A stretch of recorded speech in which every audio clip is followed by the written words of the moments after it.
자, 마약 수사 관련해서 진짜 송 작가가 이건 여러분한테 인정받고 싶습니다. 송 작가가 애초에 이걸 갖다가 이거 국정농단이다. 그리고 분명히 이거 엄청난 양의 마약이 이미 흘러 들어왔을 거다. 근데 그 마약을 안 찾기 위해서 얘네들이 이걸 덮는 거고, 안 찾는다는 얘기는 얘네들이 그걸 팔고 있는 동업자다라고 하는 의혹을 제기를 했는데, 네. 결국은 그게 사실로 점점 의혹이 사실에 가까워지고 있습니다. 관세청이 용산 대통령실에 협조를 요청한 사실이 있는지를 묻는 국회 질의에 답변이 곤란하다고 답했습니다. 안 했으면 안 했다고 그러면 되잖아. 네, 그 관세청이 했으니까 곤란하지. 제출한 세관 직원 마약 밀반입 연루 의혹 사건 관련 답변서를 보면 관세청은 고강효 관세청장 등이 이번 사건과 관련해 대통령실을 포함 타 기관에 협조 요청한 사실이 있는지를 묻는 질의에 답변이 곤란하다고 답했고요. 그 이유는 공수처와 영등포 경찰서에서 수사가 진행 중이기 때문이다라고 했습니다. 뭔 수사가 진행 중이야? 은폐가 진행 중이지. 지금 거기에 있는 세관원들은요, 실제로 몸에다가 마약을 두르고 들어온 애들을 안내해가지고 공항버스까지 태워줬대요, 에스코트를 해갖고. 혹시나 개새끼나 딴 사람한테 걸릴까봐. 이 정도 되면 사실은 조직원이나 다름없는 거예요. 왜? 우연히가 아니야. 이 새끼가 들어온다는 거를 알고 있었고. 대기하고 있던 거잖아요. 그 사람을 보자마자, 너 일로 와봐 해갖고, 아마도 알고 오셨습니다. 연락 받았습니다. 이거잖아. 일반 여행객 통로가 아닌 다른 통로를 통해서 엑스레이를 통과시켜줬을 거예요. 안 그러면 몸뚱이에 뭐가 붙이고 지나면 AI가 자동으로 판단해갖고 삐 울린다고. 그걸 빼준 거예요, 사실은. 이게 얼마나 조직적인 범죄냐고. 심지어 그 조직원들이 저 사람이라고 백경장한테 특정까지 해줬어요. 이 새끼가 그 조직원이라고. 빼준 사람이라고. 그랬더니 서울본청에서 야, 그런 게 있었으면 여러 사람 세워놓고 그중에 뽑기를 했어야, 그게 안 억울하지. 그거 안 했으니까 그 사람 이게 영의자로 하면 안 되지. 이런 말도 안 되는 주장을 하고 있는 거란 말이지. 그래서 이거는 단순하게 세관원 하나나 공안경찰의 문제가 아니라니까. 일단 세관 자체 안에서도 그 사람들이 조직원한테 돈 받고 걔를 빼줬겠냐고. 위에서 시켜서 빼준 거 아니에요. 그러면 그 안에 내부 조직은 엄청 방대하다고 봐야 되고, 송 작가가 늘 얘기하자면 27kg는 세 발에 피고 몸에 붙이고 나간 42kg, 그 다음에 도마를 통과해갖고 통과한 34kg? 이 76kg는 찾아보지도 못하고 이미 통과한 데서 국내에 들어갔어요. 찾을 생각도 안 한다고. 아니, 중국인들이 도로 갖고 들어갔다는데, 아니, 어떤 미친 중국인이 다이렉트로 지네 나라로 보내면 될 걸 갖다가, 한국에 들어왔다가 그걸 다시 싣고 중국으로 갖고 가냐고 미련하게 그런 멍청한 짓 할 놈은 없죠. 결국은 그게 다 국내 안에 어딘가에 풀려가지고 팔리고 있거나 어디 보관 중인 거야. 적발한 마약이 2,200억 원이면 적발 못한 마약은 4,400억이 넘는 양이에요. 27kg 찾고 74kg가 밖으로 빠져나갔는데 6,600억이네. 우리나라는 아직도 마약 청정국을 알고 계신 분들 많은데 마약 청정국 아닙니다. 그 지위 아닙니다. 그래서 우리나라는 매년 2만 명의 마약사범을 체포한다고 해요. 근데 그 중에 40%가 재범이야. 이게요, 마약은 진짜 한 번 손 대면은 그냥 못 빠져나온대요. 그래서 이 사건에 단순하게 이제 세관은 대통령실에 이게 세관이 알고 하진 않았을 것 같아.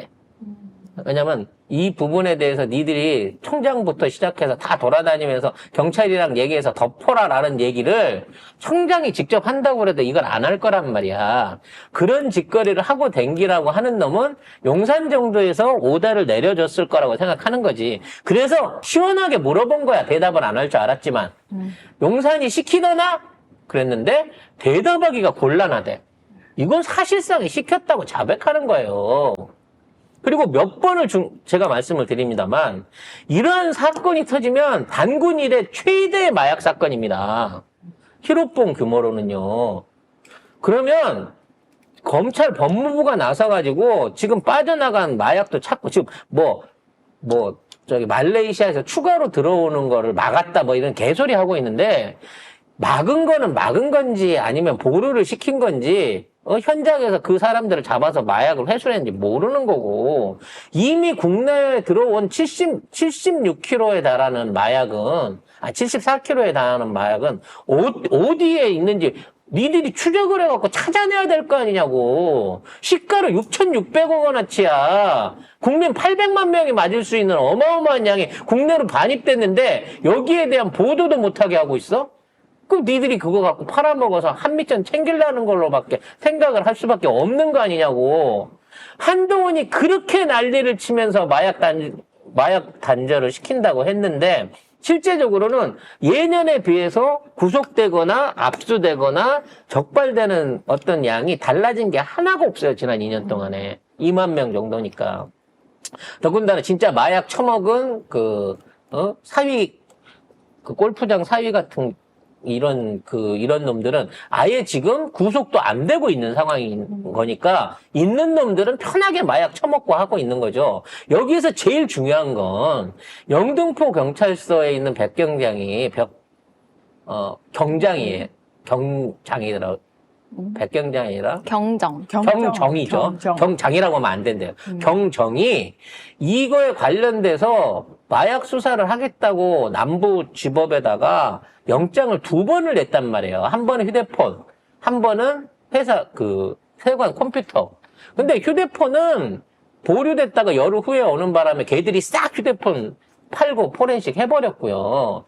그리고 현장에 있던 그 당시에 세관은 업무용 컴퓨터 기록에 대해서는 아예 허가도 안 나왔어요. 그래서 오직하면, 남부지법 이렇게까지 영장 안 내줍니까? 다른 지법으로 바꿔주세요 하니까 잘라버린 거야. 좌천을 시킨 거야.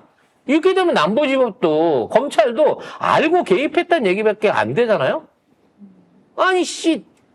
100kg 가까운 마약 사건이 터졌는데, 거기에 대한 영장을 안 내준다고 하는 게 말이 됩니까?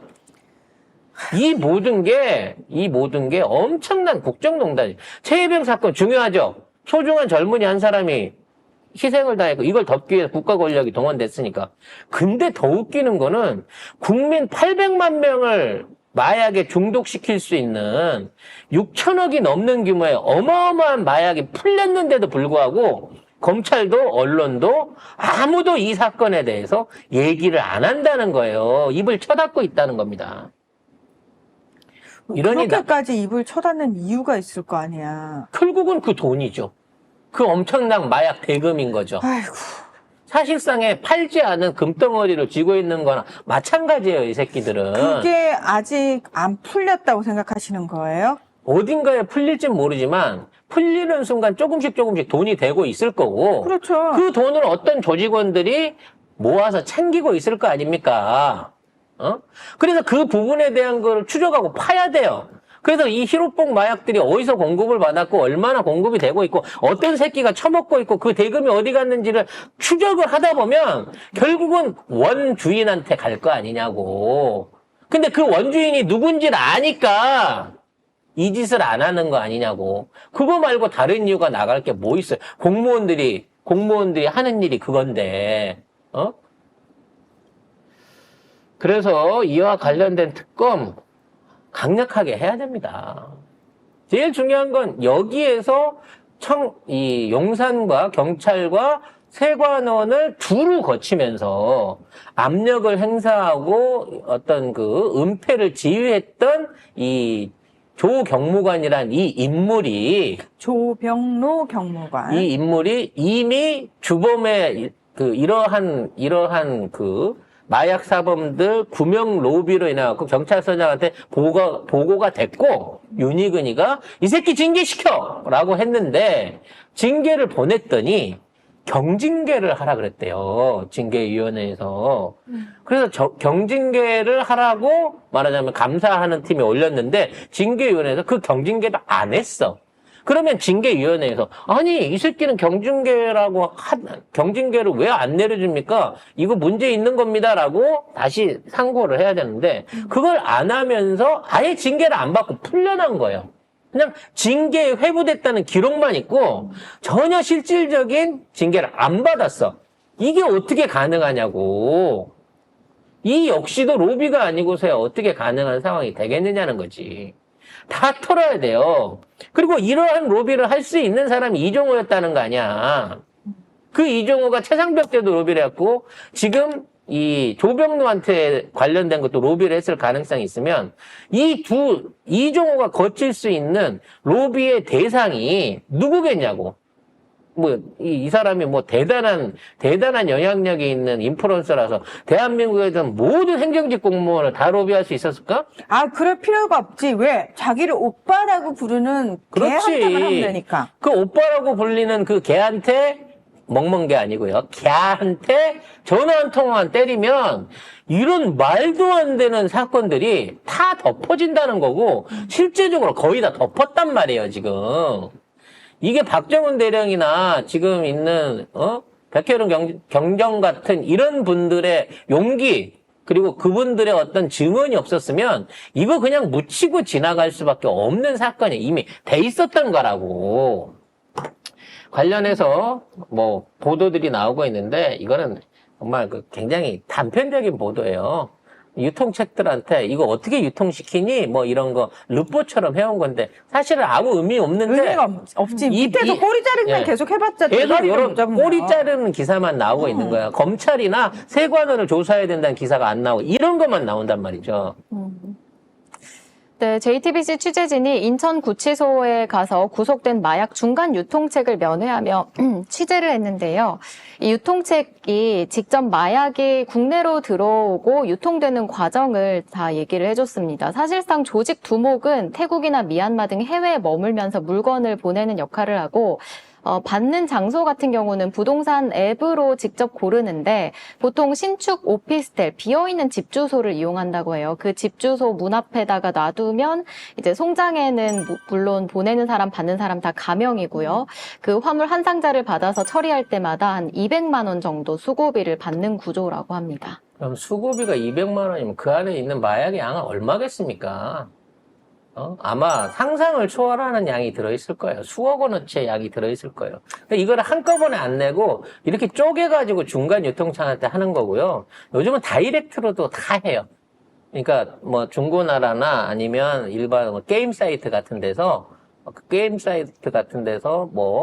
떨 하나 얼마예요? 이런 식으로 대마초가 오는 거고, 하여튼, 그런 식으로 해갖고, 물건을 무슨 공중전화 박스 옆에 있는 하단에다 둘게요. 그러면 오토바이 타고 지나가면서 휙 던져요, 거기다가.